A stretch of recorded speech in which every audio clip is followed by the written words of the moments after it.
ale volajú ma hociako, Indovia, že napríklad Pet. Oni nevedeli vôbec po česky, hej, mne písali ľudia z celého sveta, ale ne českí ľudia, hej, ja som hľadala českého človeka. Chceme byť zdraví, všetci chceme byť chudí a všetci chceme hocičo a ja momentálne k tomu pridám, že chcem robiť stojky. Že on si to objednal proste do Malajzie, ja som to dala niekde do Thajska, hej. Ja myslím, že som kreatívna v tom smere, že ak treba nájsť nejaké riešenie, tak ja idem aj za hranice bežných všedných možností. Niekto to vraj má, že vlastne rozmýšľa aj v noci a toto ma hrozne štve, lebo ja rada spím, že on mi vlastne ako upravil životopis podľa potrieb, čo sa žiadalo. Ono je to taký adrenalín, to asi, ja to potrebujem asi k životu, ten adrenalín, hej.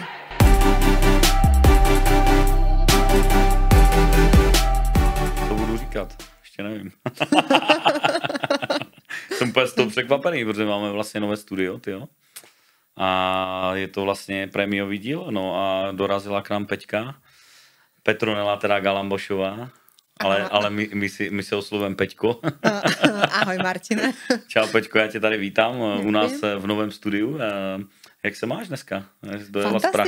Fantasticky. A toto ovečkové kresielko je úplná paráda. Pro kráľovnu. Perfektné, úplne veľmi pekne ďakujem. Jo.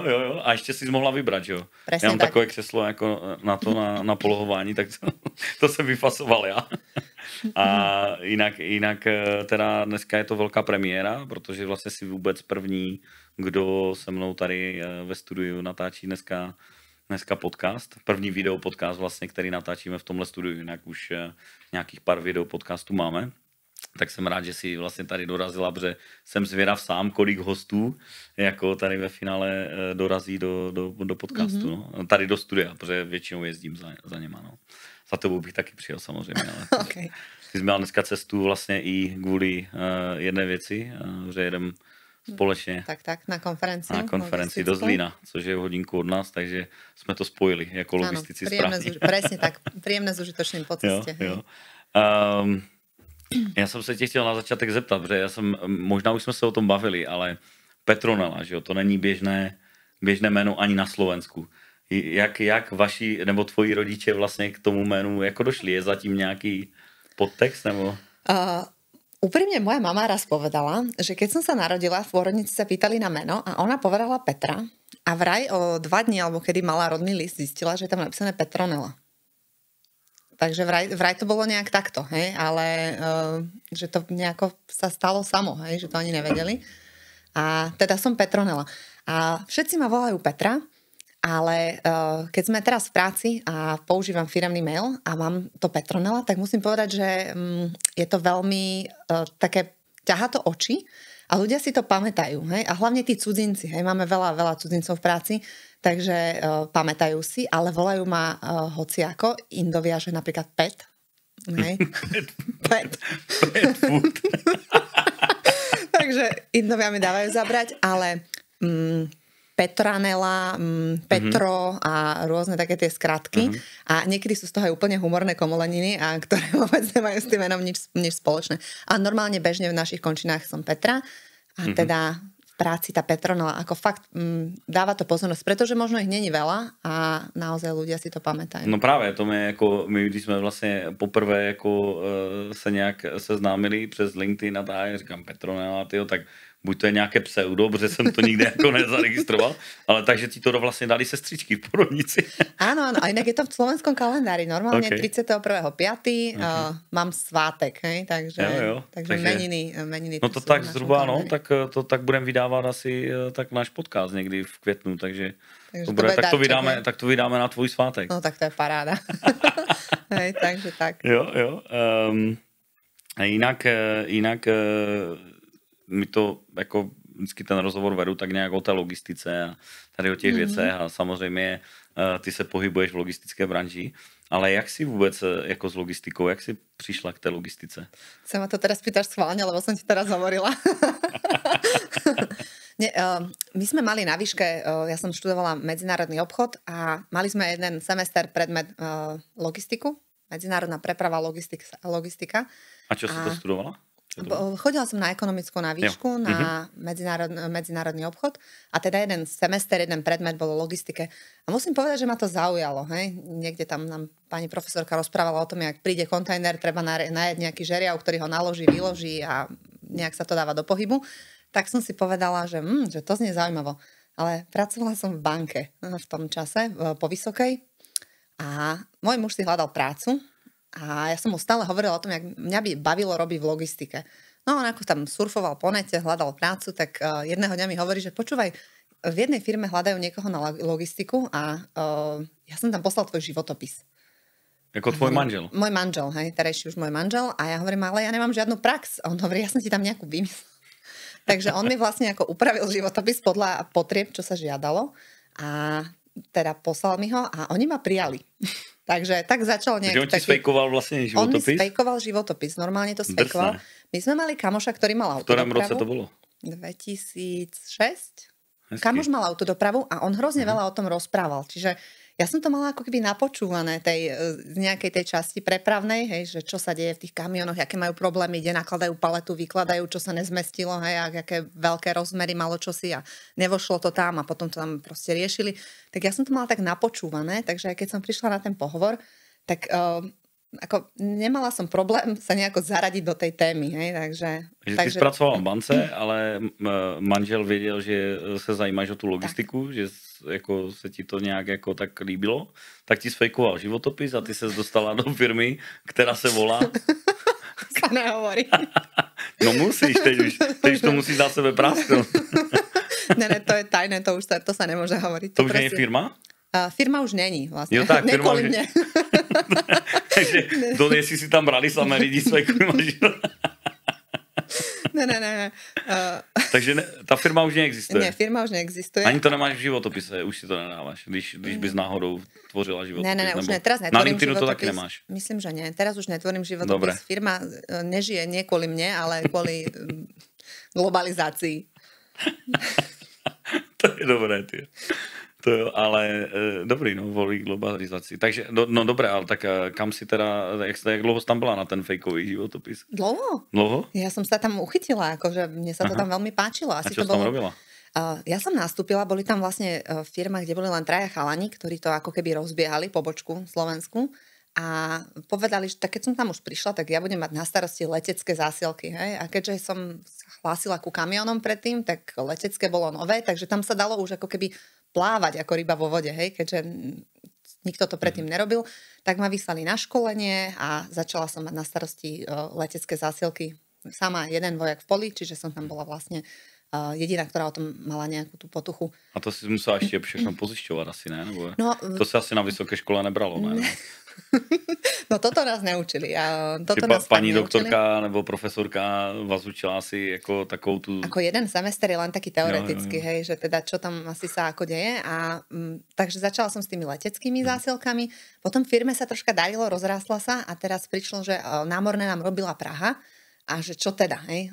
Tak vyslali mňa, keďže tej letecké som dala tak dobre, takže poď ešte do Prahy, nech ťa naučia aj tie námorné. Tam ste mali oddelenie. Mali sme tam vlastne pobočku v Prahe, takže... A taky už nežije. Ani tá už nežije, respektíve ono sa to nejak tak premenovalo vplyvom globalizácie. A nechceš ísť pořád tu mám? Ne. A veľmi... Nechceš im robiť reklamu, nebo? Ne, nechcem robiť reklamu, presne tak. Takže v Prahe som sa pričuchla k námorným zasielkám, dostala som námorné oddelenie na starosti a tak sa to celé nejako so mnou a na mori rozhýbalo. Takže stal sa so mňa námorník a odtedy ma to nejak tak drží. Takže koľko rokov tam si už to je tak... Ale koľko vo firme som bola dostala? Dohromady možno 6-7. 6-7. No, na fejkový životopis. A potom... To je dobré. To je jako asi první vlastně, kdo jako se k tomu přiznal, že? Protože spoustu lidí píše do životopisu jako podle mě plno věcí, ale samozřejmě ti... A to som neurobila ja, hej? Ano, to ti urobil manžel jako z dobré vůle, že viděl, že to chceš prostě on dělat. On to vlastně urobil, on to aj poslal za mňa, hej? Z môjho e-mailu jednoducho. A čo robí manžel teď? Že by sme ho zamestnali trošku na nejaké... Ne, takže on to celé vlastne vybavil a na druhý deň oni mne volali, hej, jednoducho to sa celé tak nejak zomlelo o nás bez nás, hej, a nakoniec to vyšlo, takže asi to tak malo byť. No a potom teda, tak potom už byla nejaká firma, ktorú nám prozradíš, akože si pokračovala dál v logistice, asi predpokladám. Ja som potom vlastne odišla kvôli materským povinnostiam a jak nás tak zavialo mimo územia Slovenska, takže troška s manželom kvôli jeho práci sme boli mimo, ale potom, keď som sa mala vrátiť a teda chcela som sa vrátiť naspäť do Prahy, spolupráce, tak som si vždy hovorila, že v tých výrobných firmách oni strašne naháňajú tých špeditérov a teda chcú cenové ponuky a kto je lepší, kto je drahší. Tak som povedala, že ja by som strašne chcela vyskúšať byť na tej druhej strane, byť tá vyberavá, že, ktorá si bude vyberať. A ono sa mi to podarilo. No, presne. Ale ono to není až také zábavné, musím povedať. A ako mne sa to externe zdalo, že teda áno, oni vždy chcú len cenovú ponuku a proste vždy si tam vyberajú a ten je lepší ten. Takže som sa dostala do výrobnej firmy a teda naozaj ani z tej opačnej strany to nie je jednoduché, že keď sa treba, oni sú tiež majú svoje ciele, títo ľudia a majú nejaké ciele, ktoré musia splniť. A není to len o tom, že si teda vyberajú najlepšiu cenu, lebo niekomu pošlú dopyt a nemajú celý deň nič na práci, len čakať, kto im čo pošle. A ty si bola na nákupu nebo na logistice? Ja som bola vlastne na logistickom procuramente a mala som na starosti celú Europe, Middle East a Afriku a vlastne mali sme tam asi 8 výrobných závodov, takže mala som na starosti námornú logistiku. A bolo to hodne, hodne preprav, hodne... Ktorá to bola firma? To sa má hovoriť. Pracovala som pre Vertiu, je to výrobný závod. Je to korporácia? Nebo... Je to americká korporácia a majú kopu výrobných závodov v Európe. A teda mala som na starosti procurement, námorný procurement. Jo. No tak jako já jsem vlastně zažil taky na druhé straně, jak říkáš, že to není jednoduché a není to jednoduché, protože vlastně ty musíš zaprvé jako zajistit ty kapacity, že jo, a nemůžeš jako jenom tak ty dopravce a tu druhou stranu jakože takhle požádat o nabídku, ale musíš jim dát k tomu nějaké parametry, informace a trošku jako víc je do toho zavést. Teda někteří to nedělají, samozřejmě někteří to dělají trošku jako přes systém, že jo, tlačí to na objemy a tady na ty věci, ale pokud máš něco takového, protože to asi nebyly standardní přepravy, ne? Robili sme aj standardní, väčšina tých závodov mala standardní a jeden výrobný závod mal nadrozmerné prepravy a to je vlastne ten čas, kedy ja som k týmto väčším veciam pričuchla s tým, že som mala v podstate na starosti výber cenové ponuky.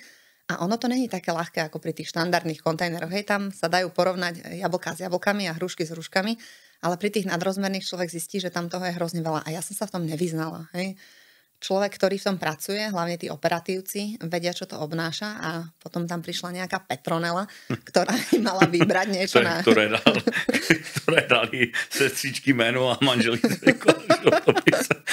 A mala som vlastne im tam rozhodovať o tom, kto im to prepraví. Takže bolo to aj o spolupráci s tou operatívou v tom čase, že čo treba, čo netreba a na čo sa pozerať.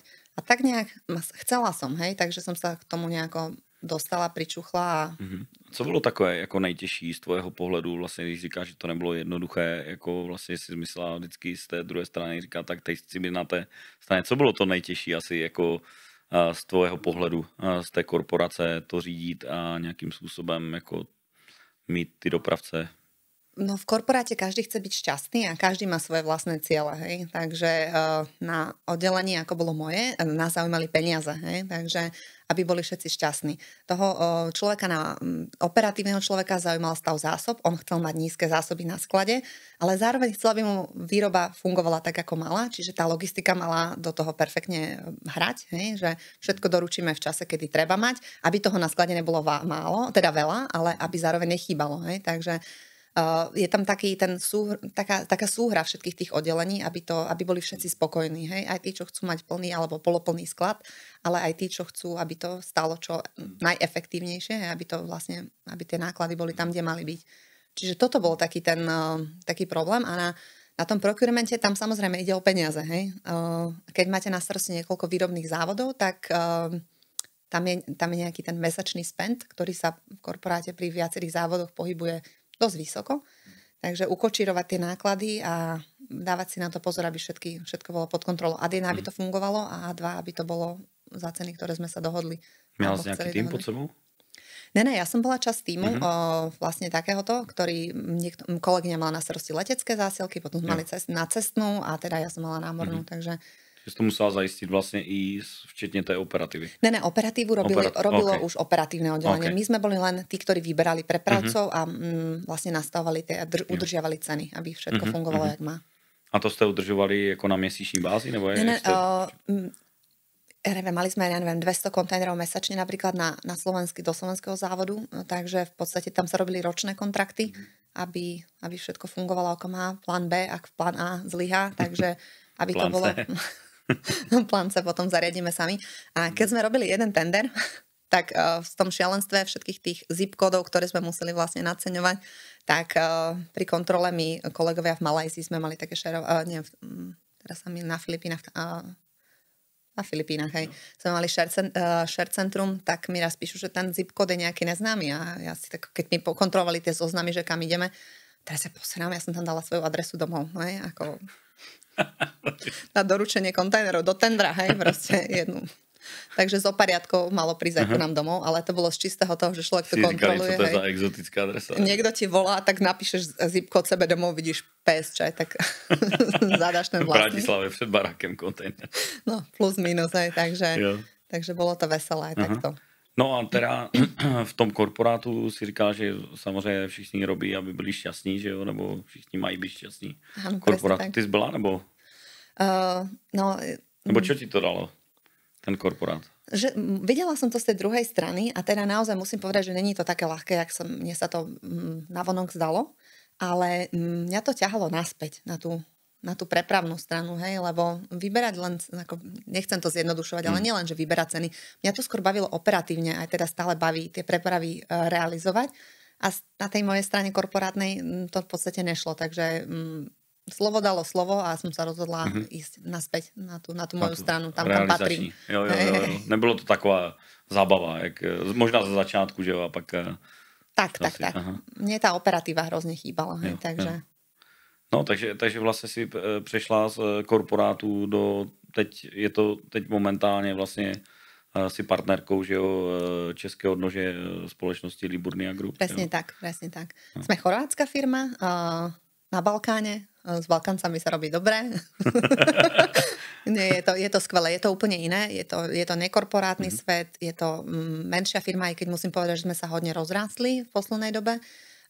Je to úplne iné, je to rodinná firma, rozhodnutia sa robia vo firme na mieste, väčšinou veľmi rýchlo, z hodiny na hodinu, takže toto je úplne fantastické, keď človek niečo chce, máte nejaký plán, nápad, tak wow, hej, že sa to dá hneď zrealizovať a je to úplne iné. A vlastne práca s Chorvátmi mi dala hrozne veľa a oni sú veľmi pracovití na jednej strane, ale na druhej strane si vedia aj tak oddychnúť a užívať život, takže toto je také motivujúce. Jo. Jak třeba oddychujete ve firmě? No, naša head office je v Rieke, pri mori, hej. Rieka nie je miesto, kde sa chodí kúpať, je to také industriálne, prístavné mesto, ale vedia, oni si robia také tie marendy v office, kde je to také nejaké pohostenie, kde niekto má sviatok. Robí sa samozrejme aj u nás, ale oni to robia tak krajšie vo väčšom. Občas v lete vybehnú na člne na nejaký obed, čo je pre nás úplne nepredstaviteľné. Hej, na jachte je pekne. No, neviem, či na... Volajú to, že gumeniak. To ja verím, že gumený šlo s tým motorom. Gumeniak. U nás my to voláme guma. Gumeniak, ne? Nie, takže občas si vybehnú aj takto a oni si to dobré jedlo. Náš šéf občas niečo aj navarí v office. Takže takým tým jedlom a takouto pohodou oni si vedia tak užívať viacej ako my asi. Jo. No, to je fajn. A teď mi ještě vede jako k tomu jedna otázka, protože ty si vlastně zmínila z toho korporátu, že to z zaměstnaneckého poměru v podstatě do toho, dejme tomu, jako autonomního jako fungování, že jo, jako partnerka prostě té společnosti tady v Česku a je to takový prostě práce na volné noze, dá se tak říct. Vnímáš to tak a jako je to z tvojho pohledu? Jako, Určite. Vlastne založili sme firmu, kde som bola ja sama, som aj partner a teraz tá firma sa musela nejako rozhýbať. Teraz oslavili sme 3. výročie 1.4. a bolo to náročné na začiatku. Ja som si myslela, že ten koncept, ktorý naša firma má, Liburnia, je skvelý. Na chorvátskom trhu sú fakt jedný z najlepších, možno aj najlepší. A ja som si myslela, že sem prídem a niekomu poviem, že ja som z Liburnie, tak každý bude, že wow, že môžem s vami niečo prepraviť. Čo to je Liburnia? Nejaká chobotnička? No a áno. Nebolo to také jednoduché. Tie začiatky sú veľmi náročné a teda naozaj nikto firmu nepoznal. A v Českej republike bolo dosť vtipné, keď poviem, že a my posláme veci z rieky a z Koperu. Oni povedia, to je z Chorvátska, tam sa chodí na dovolenku, nie? A teraz, že čo, aký tovar tam chceme odosielať, tam sa chodí vlastne v lete kúpať. Takže tie začiatky boli náročné a nebolo to začiatok pol roka alebo rok. Trvalo to podľa mňa aj dodnes možno ešte, hej, že to není úplne taký medlízať. Ale postupne sa to zlepšuje a teda, ako si povedal, že som partner a máme vlastne firmu a treba sa živiť a sme autonómni, tak áno, mesačne máme náklady, keď niečo prepravíme, častokrát to treba uhradiť vopred. Zákazníci častokrát platia neskôr, ako by sme chceli, ale to je v dnešnej dobe asi všade. A je to náročné, že treba si ustražiť aj tie financie, aby všetko bolo, aby boli všetci spokojní a aby to fungovalo. No vlastně mimo to, jako kdyby, že samozřejmě je to těžké, že vstoupíš na trh, jako myslíš si, že protože vy děláte taky asi, neděláte ty standardní věci, že jo, děláte prostě specifické přepravy, specifické řešení, že jo, vlastně ty si z toho korporátu, kde si řešila, jak si říkala, ty nadrozměrné, tak dneska vlastně Liburnia Group řeší ty speciální přepravy a ty vlastně řešíš i tu operativu, si vlastně zajišťuješ, že jo, a tak dále. No.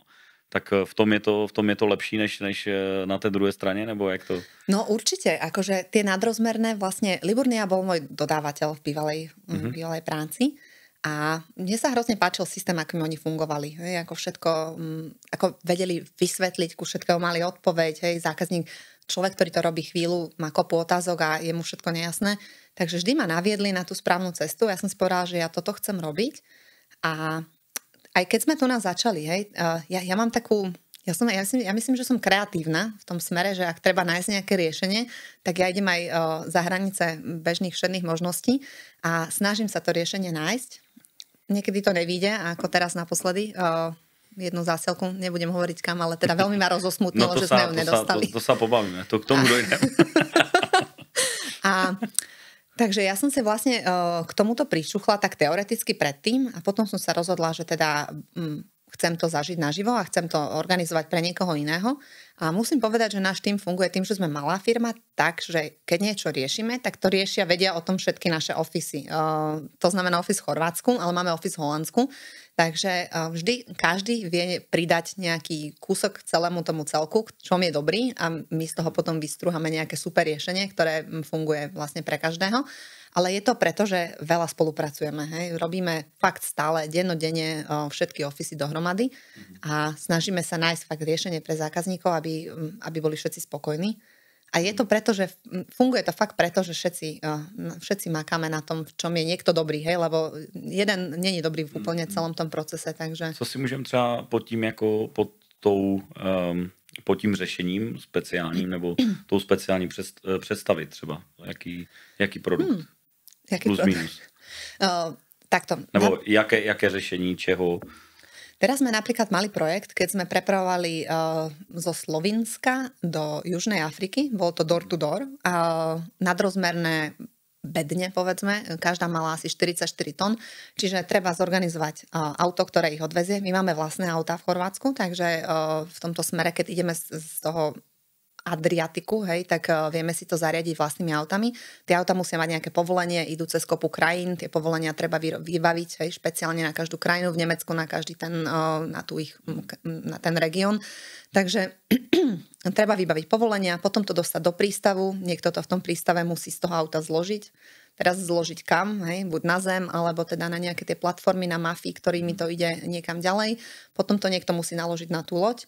Takže vlastne všetky tieto procesy a všetko zariadiť tak, aby vždy niekto bol pripravený, ktorý vie, čo má robiť, čo treba naložiť, vyložiť, preložiť, kam naložiť. Potom samozrejme, keď máme veci door to door, tak v Afrike trebárs musíme mať človeka, ktorý to samozrejme zasa vie vyložiť, vie doručiť, vie colne odbaviť. Takže je to taký komplex riešení, kde figuruje hrozne veľa strán a hrozne veľa partnerov, ktorí to celé vlastne dajú dohromady.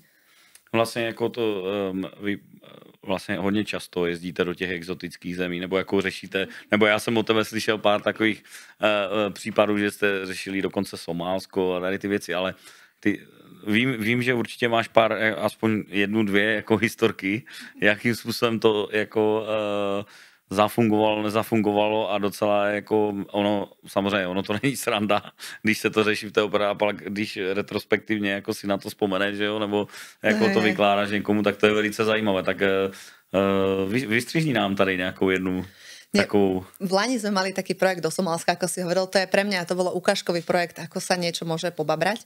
A vlastne tieto projekty sa naceňujú hodne dopredu. Niekedy rok, niekedy aj viac. Takže robili sme budget a požiadal na zákazník, aby sme urobili aj road survey. To znamená, preverili, ako sa z prístavu dostaneme na miesto, kde sa to má doručiť. Išlo o dosť drahý tovar. A tak sme to urobili. Náš somálsky agent išiel na miesto, nafotil nám krásnu bránu, plot, kde to bude za plotom položené, všetko bolo super. A priniesli sme teda do prístavu tie naše drahé veci, nadrozmerné veci, do prístavu Berbera v Somalilande, kde vlastne bolo veľmi zaujímavé sledovať celý ten chod informácií, pretože v momente, ako tá loď pristala a vyložila, tak snáď pol Somálska vedelo o tom, že prišiel drahý tovar do prístavu, čo mňa veľmi... To ešte piráti po ceste, že vlastne vás Nie, sledovali, ne? toto bolo veľmi bezpečné, ako tá loď má tie svoje ochranné lode, takže bezpečne pristáli, všetko prišlo, všetko bolo v pohode a zrazu sme potrebovali žeriav. Žeriav, ktorý sme mali vopred dohodnutý, ktorý mal stať asi, ja neviem, $2500, ktorý to mal vyložiť a naložiť, čo je normálna cena, hej, na žeriav. Zo dňa na deň stal 25 000. Takže to prišiel taký ten prvý háčik. A tak sme začali zháňať iný žeriav, hej? Až na to, že fakt pol Somálska vedelo, že nejaká firma má drahý tovar v prístave a zháňa žeriav. Takže zrazu všetky žeriavy stali 25 000 a viac. A potom rýchlejší tok informácií než po sítích, ne? A fakt fantasticky to tam funguje. Ako informácie sa tam šírili rýchlosťou svetla. No a potom sme teda išli, že dobre, ideme pozrieť, jak to tam doručíme. A ten príjemca si postavil plot na ten svoj pozemok, ktorý predtým, keď sme tam boli prvý raz, tam nestal. A ten plot sa dal otvoriť, taká tá brána posuvná, asi na 2 metre, až na to, že ten tovar, ktorý si objednal, mal na šírku 3,40 metre. No, takže povedal, že je to naša chyba a teda my sme ho mali na to upozorniť, hej? Že on si objednáva 3,4 niečo široké a jeho plot má len 2 metre. Hej? Proste toto je informácia, ktorú my sme mu nedali a teda je to na nás a máme mu ten plot zbúrať a teda postaviť na novo.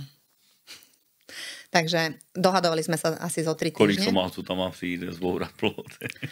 Je to inak úsmevné, hej, akože naozaj, že niekto tebe povie ako dopravcovi, že ty si mu to vlastne nepovedal a ty si mu jednoducho vôbec nedal vedieť, že on tam nemá stavať takýto plot, hej, ako... Jak to dopadlo? Nebo... No, po 3 týždňoch hádok, nakoniec ten plot... 3 týdny ste to komunikovali. 3 týždne to trvalo, kým sa všetci dohodli, všetky tie strany.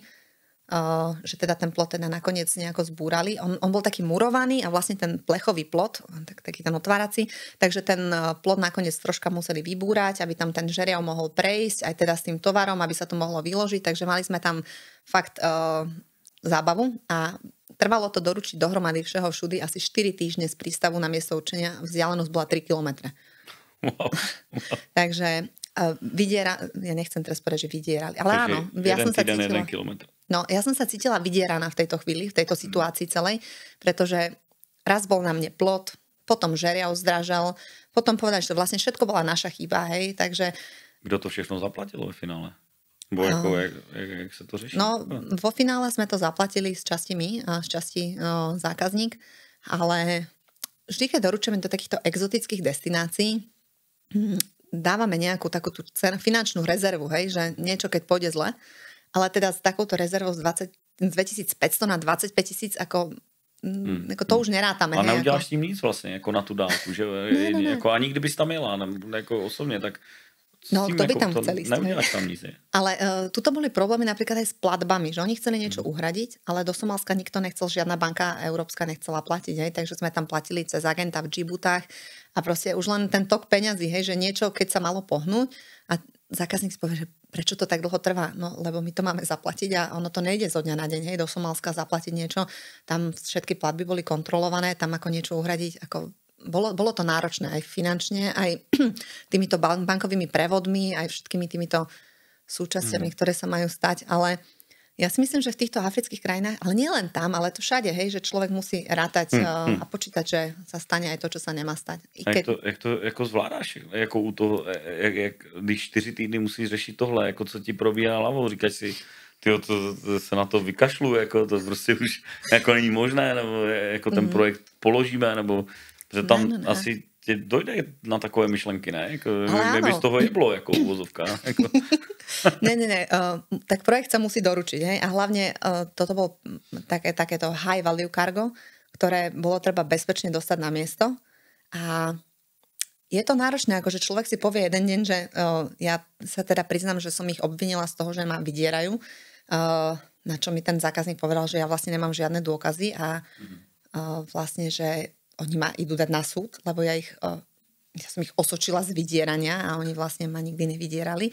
Takže aj z tohto chvíľku som si myslela, že fúha, že čo som to ja vlastne spravila. A mne rúpli nervy, hej, lebo mali sme ich na koloch a teraz náš agent mi píše SMS-ky o tom, že čo sa tam deje, kto koho upláca a že tam tento má na starosti.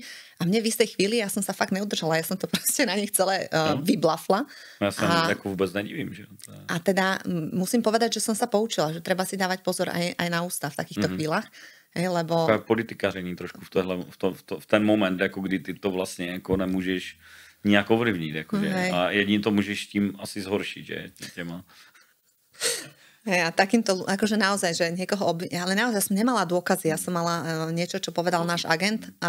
On mi to tvrdil, hej, on tam bol, takže tvrdil, že toto sa tam deje. A ono sa to finančne naozaj dialo.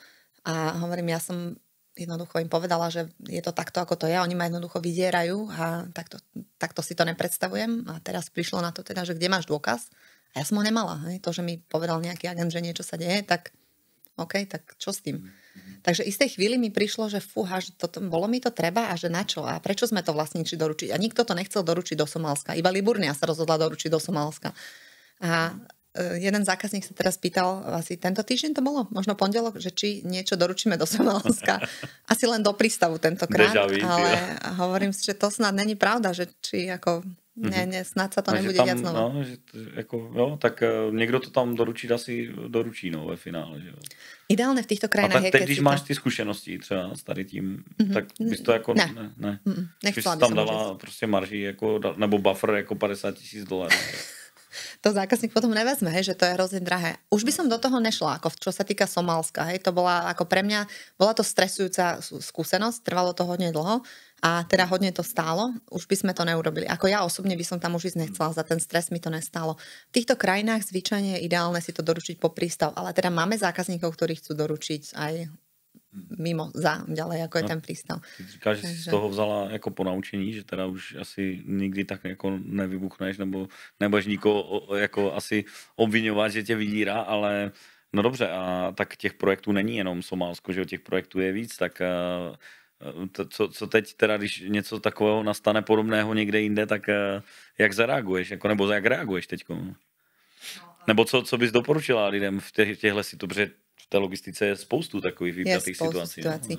My sa snažíme spolupracovať s agentami. My sme rôznych partnermi v rôznych sieťach a snažíme sa spolupracovať s firmami, ktoré sú overené v danom regióne. Sú to zvyčajne firmy, ako sme my, malý lokálny agent, ktorý má skúsenosti a nie je to žiadny veľký korporát, ale teda sú to malé firmičky, ktoré nám vedia pomôcť. To Somálsko bolo špecifické, že jednoducho bolo to komplikované a nemali sme tam agenta, o ktorom sme vedeli niečo, mali nejaké referencie.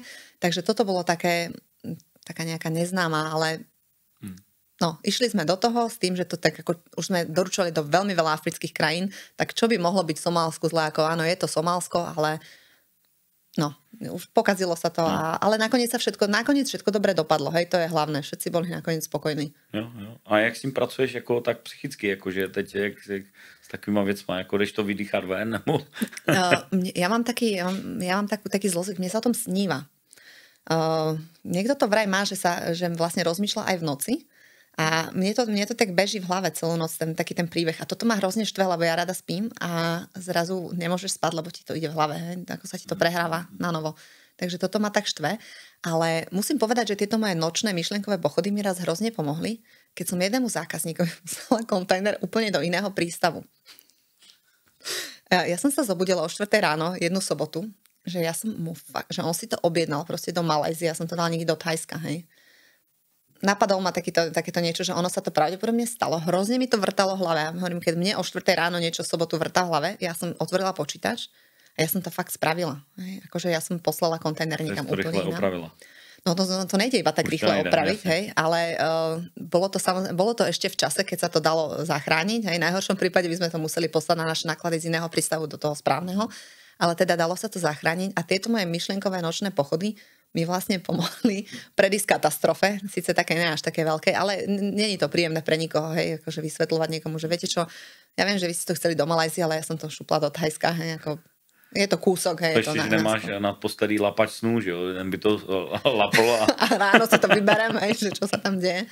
Takže ja mám takýto hovoríš, že ak to filtruje, mne sa to filtruje asi tak v noci v hlave a až keď sa to vyjasní a ujasní a všetko je vybavené, tak vtedy to skončí. Ty vlastne myslíš na logistiku i v noci.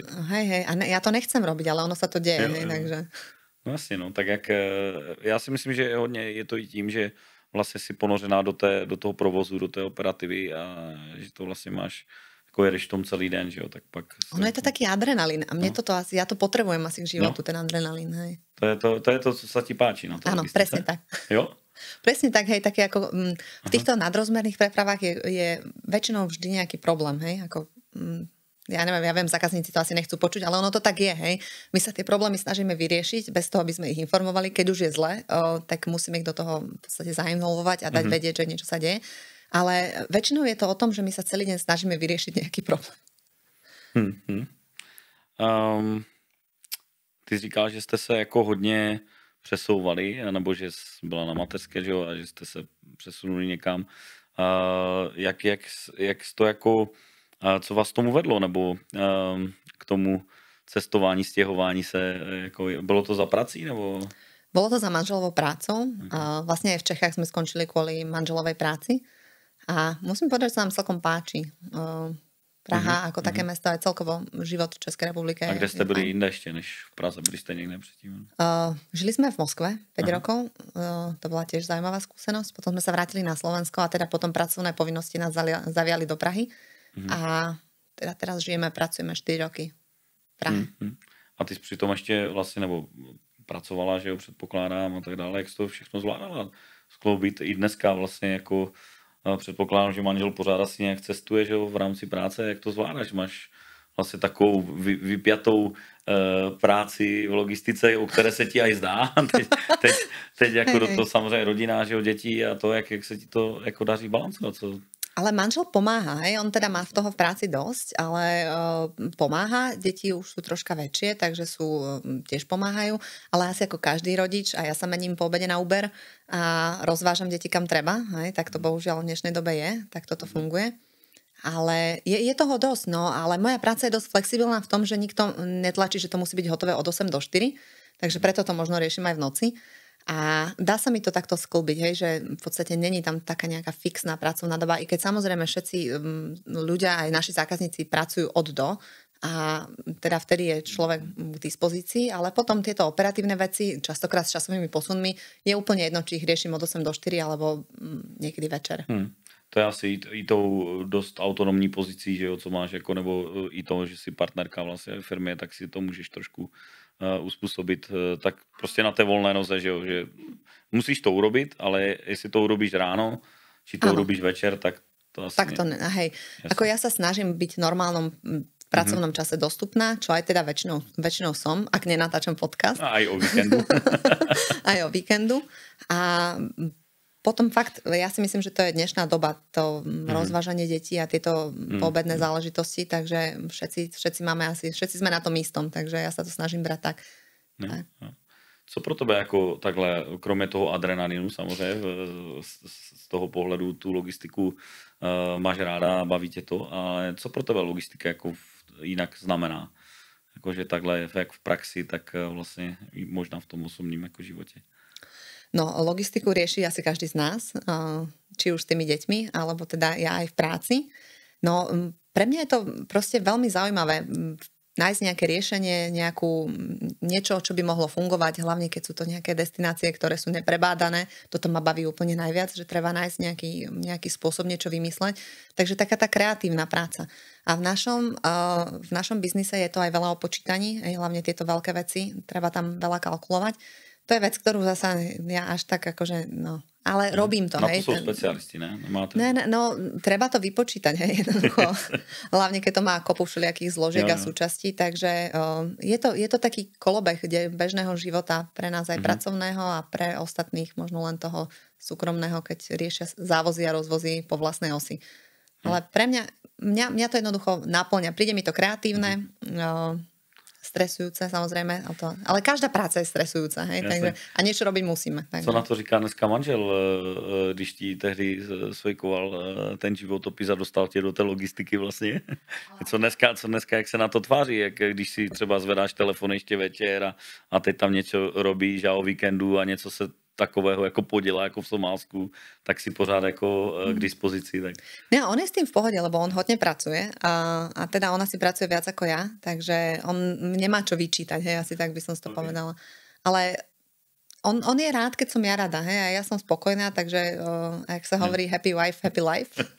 Okay. takže on ma podporuje aj v tom, že keď potrebujem občas odísť niekde cestovať, tak i keď je vyťažený, tak vie si, keď chce si zorganizovať aj on ten deň, aby to fungovalo pre nás všetkých. Jo. Když už máte společně, teda najdete jako společné volno, kam třeba cestujete nejradši? Voľno. Čo je to voľno? Když už dovolenka. Dovolenka. No. Moc dovolenka. No dovolenka je v lete pre nás, alebo teda keď sa dá ukradnúť nejaký víkend. Často ideme na Slovensko, ideme domov, rodičia sú tam, takže ideme domov. Ale decka robia športy, takže aj počas víkendov máme vždy nejaké, to poznáš, pane trenére. Jo, pane trenére. Takže... Pane trenére. Takže... treba ísť na tieto všelijaké futbalové aktivity. Moja dcera krasokorčuluje, takže na korčulovanie takisto sú všade tréningy. Takže toho voľna mimo tých dovolenkových vecí není až tak veľa, ale vždy, keď sa dá, tak niekde chceme vypadnúť. A to Slovensko, alebo teda keď sa podarí nejaké to more a nejaká dovolenka. Jezdíte na Slovensko vlastne, že asi... Keď sa nám podarí, tak sa snažíme ísť. Hej. Tie víkendy sú pre nás dosť náročné kvôli tým detským športom, ale keď je tá možnosť, tak ideme domov a inak nejaké to more. Mne sa podarí občas ísť k moru viac často ako našej rodine, keďže náš head office je pri mori. Áno, pracovne, takže tam si to užívam aj, že vlastne som sama so sebou a je tam more a je tam dobré jedlo. Takže, ale ako rodina samozrejme nejaké tie letné dovolenky, keď sa podarí v zime nejaké lyže, čo už sa 2 sezóny nepodarilo. Takže tak nejak. Když se vrátím ještě k těm studiím, tak si říkal samozřejmě, že jste měli jeden semestr, ale předpokládám asi, že se učila víc, tak jako hodně lidí, tu logistiku v praxi, že jo? Ano. Jo, jakože myslíš si, že to je asi cesta, jak se tu logistiku asi víc do ní dostat a naučit se, než jako samozřejmě dostuduje logistickou školu, přímo dedikovaně logistiku, tak asi samozřejmě se dostane k těm věcem jako víc do hloubky v té teorii a tak dále, ale já pořád jako si říkám, ta praxe mě naučila vlastně jako tu logistiku za prvé dělat a za druhé jí mít jako i rád, protože vlastně jako ta teorie by mi asi jako možná nepřesvědčila, že ta logistika je něco, co chci jako dělat. To je pravda, hej, ako ja som v podstate v tejto firme, kde som začala, bola hodená do vody, hej, ja som začala robiť letecké prepravy, ja som o tom nič netušila, hej, ako pre mňa Airway Bill bola úplná novinka, hej, ktorú som nikdy predtým nevidela, ale išlo o to, že mňa to bavilo a ja som to chcela, hej, ja mám pocit, že v dnešnej dobe možno ľudia až tak nechcú, hej, že tam je taký nejaký rozdiel, ako možno je to tou inou dobou, hej, ale v mojom čase, ja som si povedala, že to je to, čo chcem robiť a mňa to bavilo. Ešte mi tam prišiel ten adrenalín do toho pri tých leteckých veciach, keď niečo nedoletelo kam malo. V tom čase, keď som ja začínala, na Slovensku zákazníci boli vždy veľmi nervózni a vždy nám volali, kde je moja zasielka, prečo to mešká a prečo to nepriletelo a prečo. 80 hovorov denne. 80 hovorov denne, presne tak. Takže toto bolo na začiatku také stresujúce a my sme hrozne robili s našou pobočkou v Rakúsku a oni to nezažívali. Tak ja neviem, či to bolo tou náturou tých Slovákov. Byli možná dál mentálne, že jo, i v tomhle. Že oni vôbec, tí ľudia, hovorím, na nás vždy kričia proste tí ľudia. Oni hovoria, u nás nikto nekričí, poviem, že to mešká, tak ono to mešká, ja s tým nič neurobím. Aj keď na mňa bude kričať, tak ja to proste neurýchlim, hej. A pre mňa tie začiatky boli, že tam sa hodne telefonovalo a kričalo. A já vlastně mám jako podobnou zkušenost, no, ale jako vždycky v tom zahraničí, nebo ta komunikace s tím zahraničím byla taková jako v něčem jako jednodušší v tom smyslu, že jsme po sobě jako nemuseli křičet a dokázali jsme si to jako vysvětlit a oni to pochopili, protože a já jsem, jako je pravda, že asi ta logistika v zahraničí na západě byla vždycky jako popředu.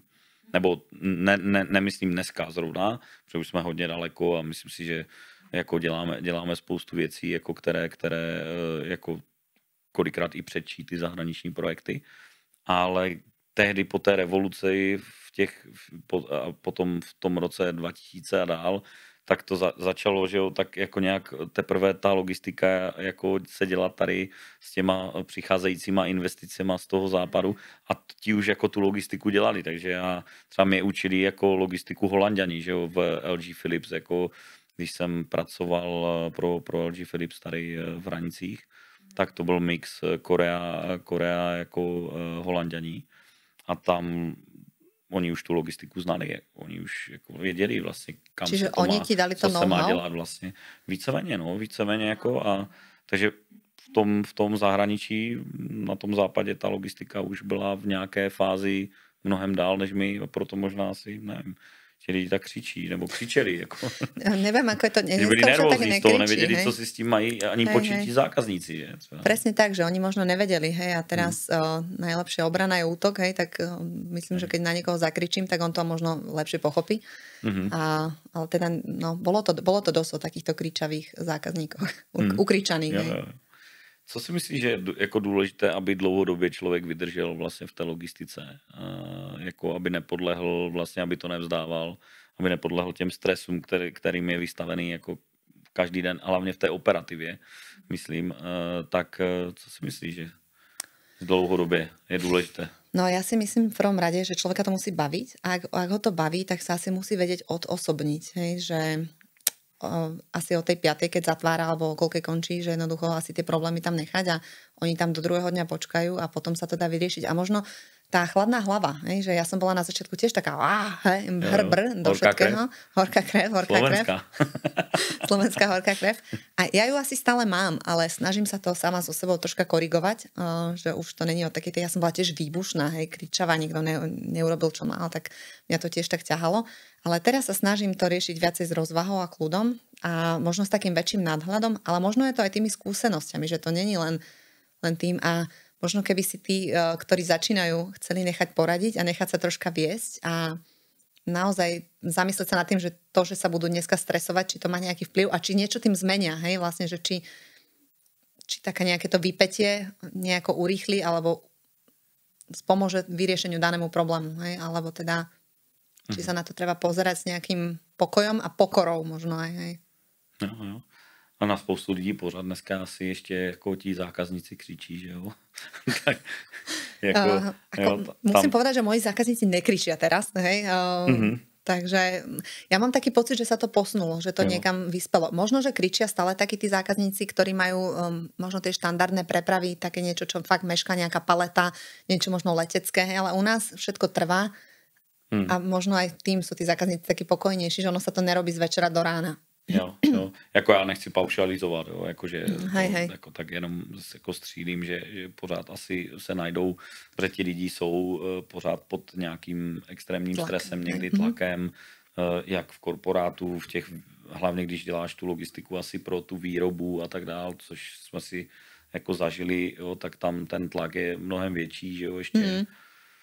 A jsou pod mnohem větším jako stresem, než když asi z toho pohledu toho agenta nebo toho forwardera, že jo, zařizuješ tu dopravu pro toho zákazníka, která má určitý postup, někde si ji musíš jako kdyby vyzvednout, zrealizovat, dodat, jo, tak to má nějaký svůj postup.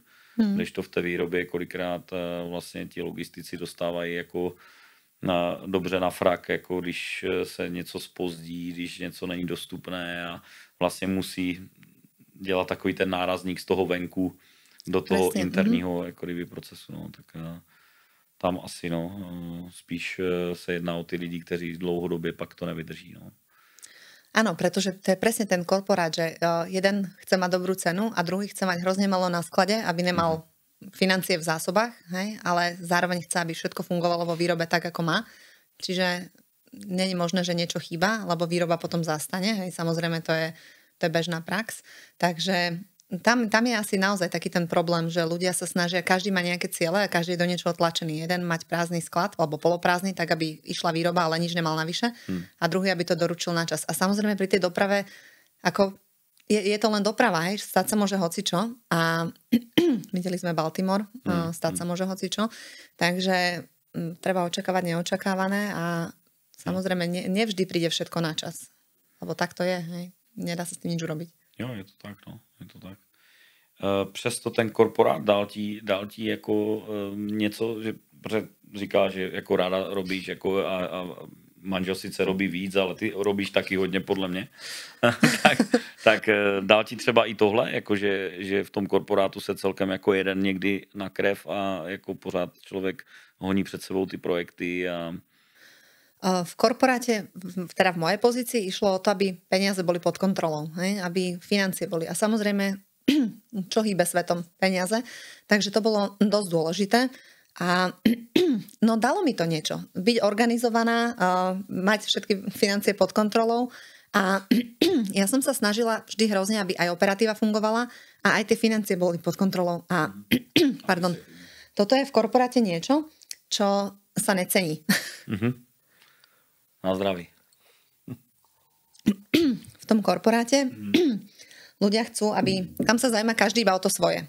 A mňa by zaujímalo skôr, aby fungovala aj A, aj B, alebo aj ľavá ruka s pravou, aby spolupracovali. A pre mňa taký ten heartbreaker pre mňa bol, že tam sa má každý zaujímať iba o to svoje. Hej? A mňa to tak trocha štvalo. Hej, že síce je to za super cenu, ale možno to operatívne nefunguje a ja som chcela, aby všetko fungovalo. Jo. Takže... A mít pod kontrolou vlastně dneska ty věci, že jo, tak si to neseš možná jako i z toho jako korporátu a díváš se na to trošku moc víc precizněji třeba než normálně. Presne tak. Jo. To je taky dobrá věc, no, že si člověk jako nese nějaké návyky i v tomhle ohledu. No. A co děláš takhle jako ve tvé dneska situaci, pozici, aby se zdržela up to date, jako abys to někam posouvala i vlastně tu firmu vaši, že jo, tady v České republice. Jak se držíš up to date jako nějak? Ja sa priznám, že som človek, ktorý není moc sociálne sieťový a verím, že to je niečo, čo musím zmeniť. A momentálne, napríklad čo sa týka vyhľadávania nových zákazníkov, ja verím, že toto je asi tá cesta, ktorou budeme musieť ísť a snažím sa byť trocha viac vidieť momentálne, snažím sa na tom troška zabrať a zamakať a dúfam, že to bude v blízkej dobe aj viacej vidieť. Tak dneska máme podcast, dneska sme ťa natočili. Áno, dneska si ma natočili, je to perfektné, ďakujem veľmi pekne a snažím sa byť trocha viac vidieť a teda verím, že v najbližšej dobe to bude vidieť viac, ako to bolo vidieť doteraz. Verím, že toto je tá digitálna cesta, ktorou všetci ideme. I keď ja som taký ten typ, ktorý má Facebook iba kvôli tomu, že syn bol z futbalu mali sústredenie a fotky zdieľali len tam, takže som si zriadila Facebook pred pár rokmi kvôli tejto akcii. Stále mám iba ten jeden účet, ktorý tam sledujem, keď idú na sústredenie a môj Instagram vyzerá, že sledujem, ja neviem, možno 30 ľudí za asi 10 rokov, čo ho mám, možno 8, neviem presne už koľko. Takže ja nie som sociálny človek a teda pre mňa niečo zverejňovať a postovať a niekde sa zviditeľňovať je hrozne náročné. Ale teda povedala som si, že na rozvoj biznisu... A myslíš, že to ako... Jo, teď som si tiež zeptal práve. No, že to bude tá cesta, hej, že teraz si myslím, že taďaľ to treba ísť. Ale teda možno je to iba môj pocit, možno sa o pol roka si poviem, že to bola blbosť. Ako myslíš na těch sítích, nebo myslíš jako jít tak jako všeobecně, jakože na veřejnosti jako víc vystupovat, nebo... Ne, v hlavných správach tam sa nechystám ešte. Dobre. Ale ja si myslím, že na tých sieťach je priestor niečo napísať, možno dať vedieť, ako veci fungujú a možno niektorých ľudí to zaujíma. A ja si myslím, že z praxe mám hodne takých, jak si povedal, historiek, hej, že o tom, ako niečo funguje a nefunguje. A možno by to bolo zaujímavé pre ľudí, tak som sa rozhodla, že možno týmto smerom sa troška viac zviditeľniť, ale s tým, že asi viem, ako to funguje a chcela by som možno, aby to vedela niekto iný, ako ho to bude zaujímať a že takto to vyskúšať sa troška zviditeľniť aj tým, čo my robíme ako firma. Hej, lebo chorvátska firma, nejaká Liburnia, inak znie to pekne Liburnia, to je starý názov pre chorvátske pobrežie. Dobrodošli, presne tak. Takže mne sa ad jedna ten názov celkom páči a hovorím si teda, treba to asi zviditeľniť a Myslím, že toto bude tá cesta. Otisnou to DNA té firmy, že jo, i tady na tom. Že troška viacej nás, lebo v Chorvátsku, fakt, ako som hovorila, v Chorvátsku nás pozná hrozne veľa firiem, sme tam fakt skvelí, v Chorvátsku sa nám darí. V Českej republike máme zákazníkov, s ktorými robíme, ktorí sú spokojní, s ktorými prepravujeme, máme veľa firiem, ktorým naceňujeme veci. Takže ja verím, že je o nás už počuť, ale myslím, že by malo byť o nás počuť trocha viac. Takže... A co děláš jako pro sebe, třeba ty osobně, OK, tady to je rovina v té firmě třeba, kam by si jako chtěla posouvat v tu firmu, ale jak se držíš up to date v té logistice, protože ta logistika se mění, že jo, teď jako různé disrupce a tak dál, takže člověk musí být pořád v obraze, tak jak se držíš tady jako v tomhle, aby jsi to posouvala jako kvalitativně třeba dál tu svoji práci? V našej firme sme, ako som spomínala, sme s členmi rôznych sietí a teraz ja za Českú republiku som nový member v jednej africkej sieti, pretože mňa hrozne ťahá tá Afrika, to doručovanie tu do Takže ti to vlastne nepustilo do Somálsko. Hej, akože to Somálsko ma troška akože otriaslo to mnou, ale nie, mňa to stále drží. Takže my sme členmi v rôznych sieťach a tieto siete sa raz ročne stretávajú a je to asi miesto, kde my naberáme takú tú knowledge, hej, lebo mám možnosť sa stretnúť možno s 80-90 partnermi z celého sveta a väčšinou je to tak, že sú tam tie one-to-one meetingy a vlastne si vymieňame informácie, čo ako kde funguje a kde sa zmenilo a čo sa kde deje.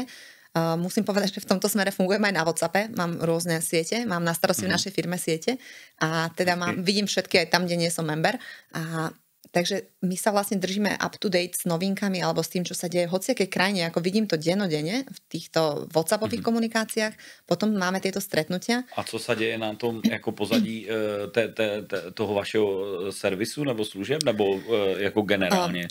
Ako in general, napríklad teraz sa v Džibutách zmenili nejaké dokumenty, nejaké zmeny sú tam a dosť sa to výrazne týka nejakých importov do krajiny a keďže máme zákazníkov, ktorí doručujú do Afriky, tak mňa to celkom zaujalo, lebo teda pýtali sme sa agenta v Džibutách, že halo, že čo sa tam bude diať a oni nám sami povedali, že oni nevedia, že to vláda čo si vydala a že nevedia, čo sa deje a mám pocit, že týmito sieťami sme vlastne v kontakte s informáciami, ktoré sa dejú a možno taká tá veľká korporátna špedička to nevníma až tak intenzívne ako my, i keď je to niekedy až otravné, že tých informácií je viac ako by bolo treba.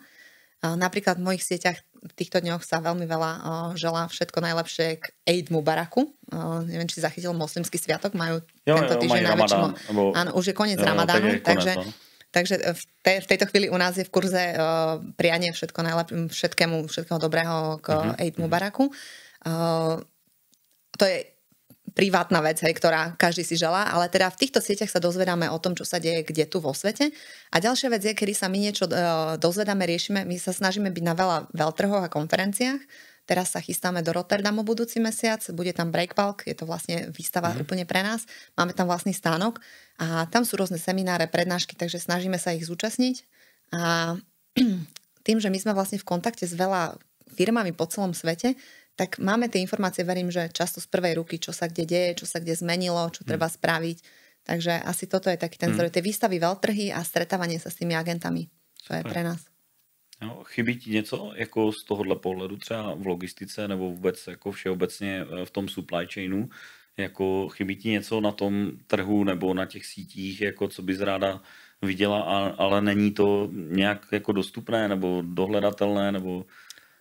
My úprimne sa priznám, že teraz testujeme rôzne platformy na to, ako spojiť rôzne prístavy. Napríklad, mali sme teraz zásielku z Indie, ktorá išla do Karibiku a teraz nájsť takéto spojenie. Takže toto je niečo, čo nám chýba, lebo skúšame tretiu platformu a nejak tam vždy niečo hapruje. Router scanner ste skúšali? Skúšali, ale ja z toho môjho korporátu, tam sa vždy veľa rieši takýchto vecí, tak ja všade hľadám nejaké chyby. Jasne.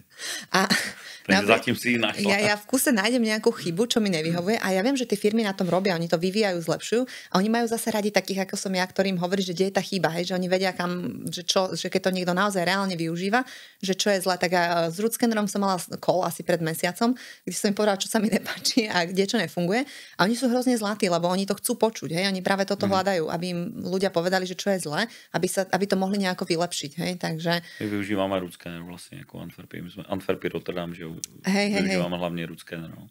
A potom oni sú vlastne zatiaľ bezplatní, ale chystajú nejakú platenú verziu.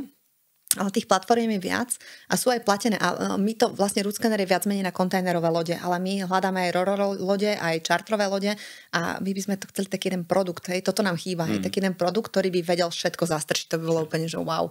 Takže to ti chýba a to ešte bude asi chýbať. Asi to bude chýbať. Hej, nebo neznám teda takový produkt, ktorý by to jako konsolidoval v jednu platformu.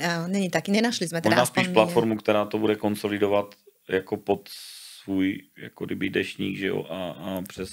No to je náročné, ale podľa mňa. To bude, no. No, takže musíme byť trpezliví. A teda zatiaľ... nájdem ve Zlíne teďko. No, to by bolo skvelé, hej, že niečo také, taká tá digitalizácia jednoducho. Musím povedať, že my v tom projektovom Cargu, my sme vôbec není sme digitálni, hej, poviem ako je. Toto je možno vec, ktorá do budúcna chýba, ale u nás to nie je ako kontajner, hej, že ho niekto sleduje, kde ide, odkiaľ kam. Tam u nás sa vždy niečo deje. Čartrované lode vždy idú, kam ich niekto pošle, kde je nejaký tovar. Čiže tam je to strašne ťažké nejak tak predvídať a sledovať a updateovať. Ako my sme v kontakte s danou loďou, ktorú čartrujeme a vieme povedať, kde je, ale že by to bolo nejaké super ľahko zdigitalizovateľné. Možno sa tam chybí. No, možno my sa tomu len bránime, to je možno, že tiež ďalšia vec, ale my radšej komunikujeme so zákazníkmi tak ako, že tak starou tou cestou, že zdvihneme telefón, hej, a takže si tak nejak ujasníme, kde čo je. Jo. Co si jako v dohledné době jako říkáš, že bys chtěla dosáhnout třeba osobním i v tom pracovním životě, jako nějak, tak neříkám, že vysněně, ale čeho bys chtěla?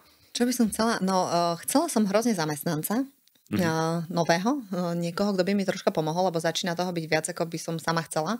Ale nakoniec som sa rozhodla ísť troška takou nejakou outsourcovanou formou a nejak to poriešiť. A tým, že my spolupracujeme aj s inými office-mi, tak v Holandsku máme teraz novú kočku, ktorá možno by mi teoreticky vedela pomôcť, takže sa to snažíme nejak takto. Ale do budúcna by som určite chcela troška tú firmu viacej rozhýbať, mať nejakého zamestnanca, ale so mňou to bude hrozne ťažké, ja hľadám nejakého srdciara. Jasne, kto bude držať tam pod tebou.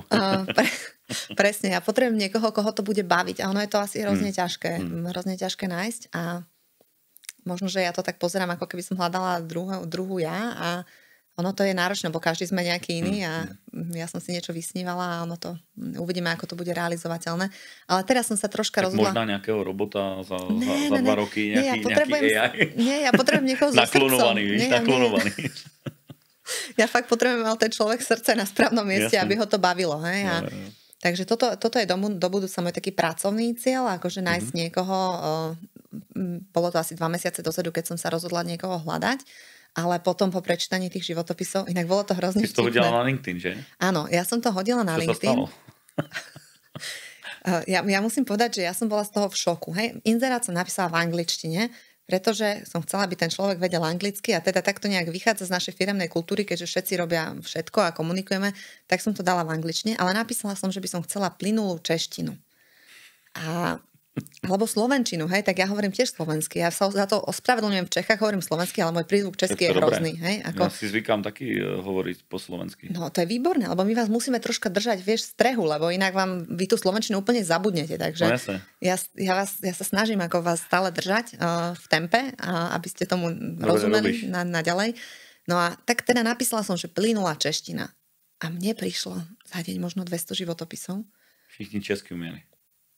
No skoro nikto, hej? Jo, nikto, takže všichni psali anglicky. Nie, oni nevedeli vôbec po česky, hej? Mne písali ľudia z celého sveta, ale ne českí ľudia, hej? Ja som hľadala českého človeka. To je údel tých sítí, ve ktorých ste. No, to je presne údel tých sietí a teraz ja som z toho bola v šoku, lebo ja, predtým, než môj muž sfejkoval životopis a chcela som nejakú prácu, tak ja som si prečítala kritéria a snažila som sa 90% splniť, hej? Ako bez toho som nikam životopis neposielala. Teraz ja som zistila, že tí ľudia si vlastne v dnešnej dobe už ani život, ako tie požiadavky nečítajú, hej? Že ty tam napíšeš, pozícii a jedou po pozícii. Že plynulá čeština a teda to bolo ako top požiadavka. A nič, hej? Proste niekto mi poslal životopis po španielsky, hej? Ako čeština 0, angličtina 0, hej? Akože na anglický inzerát reaguje španielčinou. Takže si to rýchle stáhla, nebo... No tak po 2 dňoch som si povedala, že ja toto asi nezvládnem, lebo ja som zase taký pedant v tomto, že ja som sa snažila to všetko prečítať a každému odpovedať. Hej? A zrazu, keď ti príde 200 tých životopisov, Tak ako, teraz kedy to ako budeš čítať? Takže pár dní mi to trvalo, samozrejme, že nebolo to hneď z večera do rána. A tak som sa snažila na to pozrieť a pristúpať k tomu zodpovedne. A potom som si povedala, že fúha, že ja toto asi nezvládnem, hej, že ja toho človeka asi nejak dostanem k sebe, ale možno to bude na nejaké odporúčanie, alebo keď mi jak popelke 3 oriešky brnknú o nos a že to bude to správne, lebo keď to bude naozaj horieť, budem to asi musieť spraviť, ale teda ja som sa na to dala do boja nepripravená, hej, ja som to nečakala. Moji kolegovia mi hovoria, že mi to hovorili, len ja nepočúvam, hej. No tak ono je niekdy lepší si to vyskúšať na vlastní kúži. Áno, akože, no takže inzerát som stiahla a teda rozhodla som sa ísť nie touto cestou, ale troška takým tým outsourcingom momentálne, tak uvidíme, ako to bude fungovať a teda či možno, že po lete sa na toto dám znova. A držím palce. V plnej pare budem čítať životopisy. Hej. Jo. No a v tom osobním životě, kde by se chtěla posunout v dohledné době nebo v čem třeba? Máš něco takového? Tento piatok večer idem na hodinu flying jogy na robenie stojky, takže to by bolo momentálne, to mám taký ten goal. Budeš robiť stojky? Hej, že by som to chcela nejako... To znáš tú písničku, dělám stojky? Ne, okay. Nejaká česká. Tak to tady pustíme do toho, když uděláme short, tak to tam dáme. Dělám stojky. Ne, takže to je teraz akože samozrejme všetci chceme byť zdraví, všetci chceme byť chudí a všetci chceme hocičo a ja momentálne k tomu pridám, že chcem robiť stojky. Okay, ale dobre. ja mám vždy takúto nejakú vec, mňa tak 2-3 roky dozadu chytilo, že moje deti prišli zo školy s Rubikovou kockou. A ja hovorím, že ja neviem zložiť Rubikovú kocku. Tak ja som... To také ne. Ja som googlila video, našla som Poliaka, perfektný chalan, perfektný návod, zložila som Rubikovú kocku. A môj syn to tak akože super krútil a hovoril, jak jemu to ide, až na to, že ja som teraz zamiešala a on vedel len také tie nacvičené pohyby, ako to spraviť, ale nevedel to dať po tom mojom super zamiešaní dohromady. Tak ja som v noci vzala pinzetu a som to odlepila celé a urobila som kocku na novo. A naučila som sa to, ako to zložiť, takže odvtedy ja a aj moje 2 deti vieme zložiť Rubikovú kocku, ale už naozaj, hej, ako nelen odlepovať po večeroch. Že to zamícháš, tak složíš. Už to dám, hej. Tak to vyskúšime. No, takže toto je skvelé. A potom ma napadlo v jednom roku, že ja chcem vedieť žonglovať s 3 loptami. Okay. Takže už aj to som dala a teraz tá stojka, hej, tá stojka ma teraz tak akože bere. Keď žongluješ s 3 loptami. Hej. S pomarančami mi to ešte nejde, ale s tými loptičkami, ktoré sú na to, tak akože... To je inak perfektný relax. No, taký, 2 som mu dá, 3 sú paráda. To je super. No. Ono, aspoň pre mňa, je to taký relax, že keď mám taký fakt stres a idem to robiť, tak mne úplne vypne mozog, lebo ja sa mega sústredím na to, aby mi to nespadlo. I keď by to už malo ísť automaticky, ale ja sa stále ako keby nejak tak úplne odpojím a snažím sa žonglovať. Takže toto sú také moje, také malé osobné ciele, ktoré sa snažím splniť. No mega zajímavé. No a lidi, když tě budou chtít najít třeba, tak na LinkedInu asi si, ne? Nebo... Určite a snažím sa byť viditeľná, budem to mať aj podcast. Jo, budeš. Od Martina, ktorý je inak mimochodom aj trenér. Jasně, kdybyste slyšeli někdy o Messim, že o nějakém novém, jako do budoucna, tak víte, že je ze Starého Jičína tady. S Lukášem jsme to vytrénovali. Super. No a ty nám skús ešte povedať, čo ťa k tomuto priviedlo, hej, pane trenére. Jako k trenérství? No? No nic, situace, no. Náhla situace, které jako jsme v logistice zvyklí řešit, že jo, tak prostě skončil jeden trenér náhle, tak jsme se dohodli a hlavně jako kluci souhlasili s tím, že půjdeme do toho společně, takže jsme takové trenérské trio. Jinak bych to nedal samozřejmě časově, no, to bych... Wow.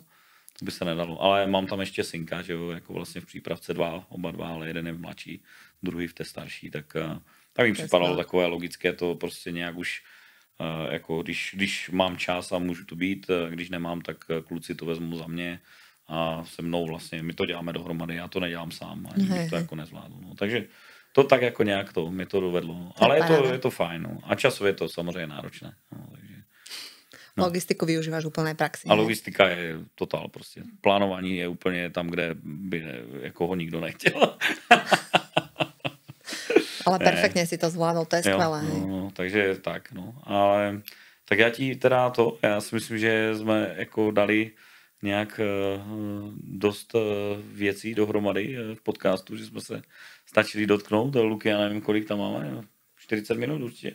No, Hodina? Wow. No, to uteklo úplně. Zostrihaj to na polovicu. Povedať, že to je tá, čo tak rozpráva. Teď už bude jenom ta večeře.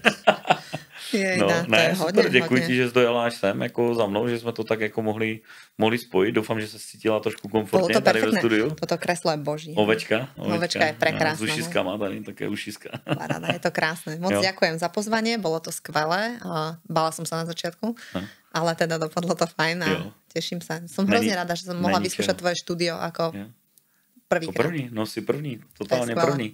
Nikdo už první tady nebude prostě. To je úžasné. Ďakujem veľmi pekne. Já taky, díky moc. A doufám, že se posluchačům bude video z nového studia líbit a že to bude i pastva nejenom pro uši, ale pro oči. No. Jsme říkali, že nejcennější, co ve studiu máme, když jsme to tady vybavovali a něco jsme jí zainvestovali, že budou vlastně ti hosté. No. To nejcennější, co tady bude. Takže ďakujem první, jeden z nejcennějších cenných hostů. Děkujem. Moc ďakujem. Ďakujem ešte raz. Tak, loučíme se s vámi a těšte se na další podcast. Ďakujeme. Díky všem. Ďakujeme. Čau, Peťko.